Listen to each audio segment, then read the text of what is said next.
Hello, family, and welcome. We're Bob and Penny Lord. Our super saint for today is Ignatius Loyola, soldier, poet, mystic, author, defender of the faith, and founder of the Society of Jesus. Our story begins in 1491, the year before Christopher Columbus was financed to go to the New World by King Ferdinand and Queen Isabella in thanksgiving for the liberation of Spain from the Saracens.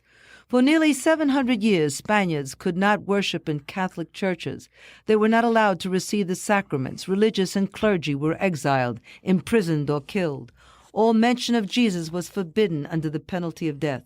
Spain survived this physical and spiritual domination only to face another attack, a new attempt to destroy the church. As the enemy of God is raising up who would bring about a revolution called the Reformation, God is calling forth soldiers to counteract this revolt, an army of saints which would bring about a counter-reformation. The life of one such saint begins in the castle of Loyola, Ignatius coming from a long line of nobility. From the very beginning, God had a plan for him. He was sent to his aunt's castle where he received a solid Christian education. An avid reader, Ignatius' taste leaned towards tales of valor and honor. So it is no surprise we find him leaving to engage in his first battle, the defense of Navarre. The attack was suppressed, but the French renewed their offensive, recaptured Navarre, and laid siege on Pamplona. Although heavily outnumbered, Ignatius convinced the other Spanish soldiers to defend the fort. The walls of the fortress began to crumble beneath the furious battery of cannonballs striking at its foundation. Ignatius fought courageously right up to the moment a cannonball shattered the bone of his right leg and seriously injured the other. When he fell, the others surrendered and the French soldiers captured the fort. But seeing how bravely he had fought, the French had their physicians attend him for close to 15 days. Realizing their limits, the French had a litter made to carry the brave little soldier home. Barely 5 foot 2 inches, his small frame bobbed up and down on the litter, his red hair matted by sweat pouring down onto his face from the intense pain. Ignatius never let out a cry. At the castle of Loyola, the doctors decided the bones had not set properly. They had to be broken again. Brave knight, he asked for no anesthetic and went through the operation with his hands and teeth clenched. He grew weaker and weaker. The doctors advised him he was dying. Ignatius asked for the last rites of the church. He would not last through the night. But he passed the crisis at midnight on the eve of the feast of Saints Peter and Paul. Ignatius had a great devotion to St. Peter. Historians all agree St. Peter appeared to him and told him he would be cured. The bones were straightened out at last, but the operation left him with one leg shorter than the other. Ignatius had an active mind, but it was locked up inside a body which was betraying him. But he could read. He requested books on knighthood and ladies of the court. But in the castle there were only books on the life of Jesus and of the saints. Soon he found contemplating things of the world gave him pleasure only to fade away in the light of what he was reading. He was discovering a new world and a new battlefield. The lives of Jesus and the saints became strategic maps revealing the great battles to be waged to gain eternal victory.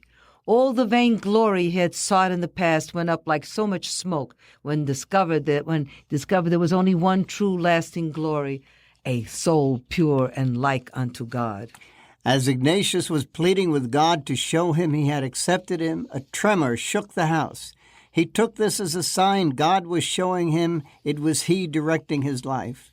Then Our Lady appeared with baby Jesus in her arms. She said nothing, but her presence filled him with a sweet peace unlike anything he had ever known. She gave him a gift that would remain with him forever. She filled his soul with the purity of the angels. He lost all desire for things of the world. His days and nights filled with grace upon grace. God was preparing Ignatius to share in his passion, his rejection, his abandonment. Having beheld heaven, he wept, "Oh, how vile this earth seems when I look at heaven." Detachment from earth and its temptations, focusing on heaven alone, would be the first of his spiritual exercises. He wrote, "The end of man is not to serve the creature, but God the Creator, and Him alone." Saying farewell to his family was not easy. They didn't understand. He left for Montserrat. Now, Montserrat is an extremely high mountain, the climb perilous at best. Before attempting it, Ignatius stopped at the church. He confessed his sins and plans to a holy monk, who then asked if, as an act of total abandonment, he could leave his mule at the monastery. Receiving a yes, he pressed on. If you are truly dependent on the Lord, can you leave your only means of defense, your sword and dagger, at the altar of Our Lady? Ignatius said yes. It was the feast of the Annunciation, and Ignatius stood guard over his lady, keeping the night watch of arms, the ancient practice of knights before receiving their final war regalia. But his regalia was not that of a knight. It was the tattered robe of a pilgrim. Rather than his satin sash, his waist was bound with a rough cord. His fine leather boots he replaced with hemp slip-ons. His leg not entirely healed, he balanced himself precariously on one foot, steadying himself with a roughly whittled walking stick. With the rising of a new day, the knight of the House of Loyola was no more. This knight would fight the impossible fight only for the Lord and his mother. Staff in hand and solely a shell to scoop water from a brook, he was ready. Onward to Montserrat. After Montserrat, he was too sick to go on. Some fine women brought him to a hospital in Manresa. Ignatius attended Mass daily, participated in Vespers, and received Holy Communion once a week. He prayed on his knees as much as 7 hours a day. He rarely slept, scourged himself, begged for a small dry piece of bread, and drank of a bit of water. His pilgrim's robe not penance enough, he wore a hair shirt. He served the poor and the sick of the hospital, choosing those with the worst diseases. He kept the company of beggars, but no one took him to be a beggar. Consequently, the children made fun of him. Ignatius discovered a cave, which became a lonely battlefield. Temptations of one kind or the other besieged him.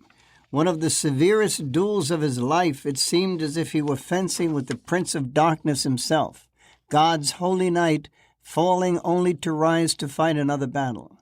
This would fill a spiritual well with teachings from which not only Jesuits would draw life-giving water of knowledge and strength, but those who would read the spiritual exercises and follow Ignatius to a deeper life with God. Finger of God, he would say, God treated him as a wise master does a child, to whom he gives little to learn, and before whom he does not place a second lesson until he has well understood the first. Ignatius had visions of the serpent before he had heavenly ecstasies. One night, while recuperating in the hospital in Manresa, a glowing figure appeared. He could not make it out, only that it dimly resembled a serpent. Blinding lights resembling many eyes shot forth. The figure left, only to return over and over again. Ignatius began to look forward to its reappearance, feeling an unexplainable attraction toward it. But the Lord provided him ammunition to fight the devil. God infused him with such knowledge. If he were to add all he had received his entire life, it would not equal what he had learned in that one moment. When he came out of the ecstasy, he ran to the cross and was kneeling before Jesus crucified, when all of a sudden the figure appeared. Only now, in the true light of the cross, Ignatius perceived clearly it was the father of deception who had been appearing to him. Although the vision persisted, appearing again and again, now Ignatius was able to quickly discern who it was and dispel him, at times attacking the vision with his bare hands, and at other times disdainfully shooing him away with his walking stick. Reciting the little office of the Blessed Virgin, he had a vision of the Holy Trinity, which had such a profound effect on him, he entered into an intimacy with the triune God. Later in life, it would be the center of his prayer life and revelations. He had a vision of heaven, and along with others who have seen heaven, he couldn't put into words what it was like. When the host was raised in consecration, he had a vision of the child Jesus, who revealed how he was present in the sacred host after the consecration. He had interior visions of the God-man Jesus, seeing him with the eyes of his heart between 20 to 40 times. He had visions of the Blessed Mother. While in the hospital, he went into ecstasy for a whole week, laying in bed as if dead, with the faintest heartbeat. Eyewitnesses at his bedside reported he came to as if from a deep sleep and cried out over and over again, "Oh, Jesus, Jesus." It is believed it was then he received the word to establish the Company of Jesus. For when he was writing the Constitution, He said he was including passages given to him at Manresa. Young men flocked to him, but for as many as loved him hated him, and so they maligned Ignatius and all who befriended him. He had no recourse. He left Manresa with the patched clothes of a pauper and the love and prayers of all whom he had touched. When asked to take a companion, he explained, "If I took a companion, I would be looking to him for food when hungry, and if I fell, would look to him to lift me up, and would thus be learning to rest in him, whereas I desired only to love and look up to God and put all my hope and confidence in him." His heart sad at leaving so many dear ones. His soul soared at being one step closer to his dream to convert unbelievers in the Holy Land. He set out for Rome. Fearing he was carrying the plague, he was refused admission, but when Ignatius explained he was not ill but exhausted from his long trip, he was allowed to enter Rome. After receiving the Pope's blessing, he left for the Holy Land. Poor clothes and equally poor health caused him problems as he traveled. Venice would not allow him to enter without a certificate stating he had a clean bill of health. Too tired to go on, he was spending the night out in the cold when God told him he would protect them. The next day, the guards at the gate did not notice Ignatius entering without papers. He arrived in the Holy Land. The Franciscans gave him the green light only to have their provincial order him to leave. Ignatius went to Genoa. A war raging, he was first taken prisoner by the Spanish, then released only to be imprisoned by the French. Ignatius arrived in Barcelona the early part of 1524, 33 years old, struggling to learn among much younger students who breezed through their Latin lessons. Ignatius never compromised. Upon learning of nuns who were abusing their vow of closure, allowing even men to visit them in the parlor, he spoke to them, and conversions came about. But there were those who liked the freedom they had. They had him beaten several times. That failing to deter him, they hired 2 slaves to kill him. They beat him and his companions so brutally they left the priest dead and Ignatius close to death. As soon as he recovered, he went to the convent. One of the men begged his forgiveness and converted. Ignatius entered the University of Alcalá. He became aware of a canon who, having made the acquaintance of wild young men, began living a life unworthy of his vow. When Ignatius knocked on his door, he reluctantly let him in, and after hours of reminding him of the price Jesus paid for the salvation of his soul and of those he had been ordained to help, the canon's disdain and anger turned to deep respect. He resumed living his vocation. Although Ignatius desired to help others unnoticed and reward, he came to the attention of the authorities and was brought before the Inquisition. Finding nothing irregular in his behavior, they turned him over to a doctor of theology, who also found nothing contrary to the teachings of the Church. But the following year, the police arrested him. A mother and daughter, under his spiritual direction, ignored the limits he placed on them and began dressing as paupers, begging, going from one hospital to another, caring for the poor and the sick. When he ordered them to cease, they obeyed Ignatius, but later resumed their begging. As the women were from nobility, rather than allow a blemish on their reputations, Ignatius was imprisoned. After 42 days, he was found innocent and free to leave. Ignatius left for the University of Salamanca to resume his studies. Students were once again drawn to him. The Dominicans learned of it and drilled him, trying to trap him. After answering a battery of questions brilliantly, Ignatius was placed in prison again. Although he was found innocent of any wrongdoing, he was ordered to cease teaching the difference between venial and mortal sin. As Ignatius believed if you cannot preach about sin, you cannot call men to conversion, he knew he had to leave for the University of Paris. In Paris, he had to go to begging once again. He studied rhetoric, philosophy, and theology, but he would not complete his studies in the University of Paris because once again Ignatius would come under attack.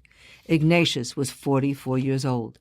3 young men of prestigious families renounced the world, consecrating themselves to a new life of poverty. Ignatius was accused of witchcraft and brought before the Inquisition. A young man lodging with him took what little alms Ignatius had, spent them frivolously, and then left for Spain. On the way he became so ill he had to stop in Rouen. He wrote to Ignatius begging for help. His health poor, barely able to stand, before the sun rose the next day, Ignatius left for Rouen. No sooner had the young man recovered, a messenger brought Ignatius a letter from Paris, advising him he had been brought before the Inquisition. Ignatius obtained a document certifying he had just received word and was responding immediately to show he had not left Paris to escape appearing before the Inquisition. Arriving in Paris, he immediately appeared before the Inquisitor. Again he was found blameless, but the damage was done. The 3 students who had joined him left. But as many students preferred Ignatius' conferences to theirs, the professors were up in arms. When the rector first sent to Ignatius to present himself in the public hall where he would be chastised in front of the whole student body, he was willing to submit. But after praying, he realized that this would bring scandal on the spiritual exercises. Ignatius insisted he be brought before the rector, who upon hearing him was so moved, he took him by the hand, walked with him to the center of the hall, and begged his forgiveness. Now, professors too came to St. Ignatius. 6 students of divinity joined Ignatius. One of them, Francis Xavier, although reluctant at first to lead such an austere life, would become known as co-founder of the Jesuits, going where Ignatius had dreamed to convert unbelievers, only in India. Not everyone loved Ignatius. A friend of Francis Xavier, hating Ignatius for the change that had come about in his friend and others, stole into his room to assassinate him. A voice remonstrating him froze him to the spot. He did not complete his horrible sin. Instead, threw himself at Ignatius' feet and begged forgiveness. This man will later accuse Ignatius before the Inquisition. The Company of Jesus chose the feast of the Assumption of the Blessed Virgin to take their vows in a little church of Our Lady of Montmartre. Father Peter Faber, the only priest in their company, celebrated the Mass. Ignatius and his company went on to Rome to get permission from the Pope to go to the Holy Land and receive holy orders under the title of voluntary poverty. Pope Paul III invited them to partake in discussions on tenets of the faith with some of his eminent theologians. He listened attentively and then said, "I am so truly happy to find so much learning joined to so much humility. If I can assist you in anything, I will do so willingly." The Pope predicted war would break out. It came to pass, and they could not go to the Holy Land. On June 24, 1537, Ignatius, now 45 years old, and some of his company were ordained priests. He celebrated his first Mass at the Chapel of the Holy Crib in the Church of St. Mary Major in Rome. Sighing, it was the closest he would come to Bethlehem. Ignatius and his company were given a deserted convent without windows or furnishings, where they slept on the floor. Ignatius began speaking of God, and the faithful, always hungering for the divine, the numbers grew, and so did the avarice and jealousy. Once more, Ignatius was brought before the Inquisition. Although the accusations had been discredited by the Inquisition in Paris, Ignatius insisted on having a certificate drawn which would formally affirm his innocence. He got his wish, was again exonerated, and his doctrine declared irreproachable. In Vicenza, Ignatius gave his company the name the Society of Jesus, telling them, taking Jesus as their chief and model, they were to go and bring the good news to all the world. They went to Rome. Ignatius had a vision at La Storta, a village 6 miles from Rome. God imprinted on his mind, "I will be favorable to you in Rome." Then Jesus appeared carrying the cross. Walking beside him, God the Father told Jesus, "I will that thou take this man for thy servant." Then Jesus told Ignatius, "I will that thou serve me." Once again, Ignatius was accused of heresy, found innocent, and after appealing to Pope Paul III, was officially exonerated. Famine devastated Rome, and Ignatius and his company picked up the dying and the starving people of Rome from out of the gutters, brought them into their modest convent, and shared what little they had to eat. The rich, seeing these men tending the poor, were moved to pity and began contributing to the cause. The first draft of their constitution was approved. When it was time for the little company to elect a superior, to his deep consternation, Ignatius was unanimously elected a superior. When he implored them to vote again, the results were the same. The cheering finally subsiding, it was time for them to take their solemn vows at the Church of St. Paul outside the walls. When it was time for Ignatius to give communion to his brothers, he raised the host above the paten and intoned aloud their vows, doing so for each of his brothers before they received their beloved Lord in the Eucharist. With this act of love and adoration, they were pledging their lives to their Lord present among them. It was to him they were making their vows, and it was fitting it be in this chapel where he reigned and where his most precious mother was present. Joined in this holy endeavor, the army of Jesus was ready to serve and die for the church and her vicar, if need be. The Mass was over. They embraced Ignatius and one another, tears unashamedly spilling from their eyes.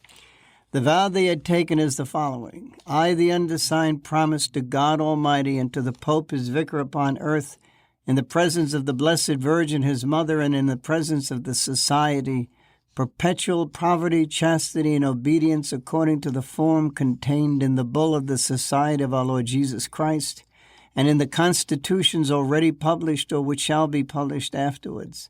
I promise, moreover, particular obedience to the Pope with regard to the mission spoken of in the bull. I promise likewise to take care that the youth be instructed in the doctrines of the faith according to the same bull in the constitutions, given at Rome Friday, the 22nd of April, in the Church of St. Paul beyond the walls. Now there was a need to help the hopeless and forgotten. Ignatius opened St. Martha, a house for penitents and prostitutes. There was a man living in sin with another man's wife. Through Ignatius, she repented and entered the house of St. Martha. The man brought charges against Ignatius. As he was a man of influence, he soon turned many of Ignatius' benefactors against him. Ignatius insisted the matter be investigated. The Pope's vicar came to the house of St. Martha, and again St. Ignatius' teachings were found in order. The woman in question, and her husband being of the nobility, asked Ignatius to quietly accept Matthias' apology and let the matter rest. But Ignatius insisted the tribunal judge the matter, and again all allegations against Ignatius were found false.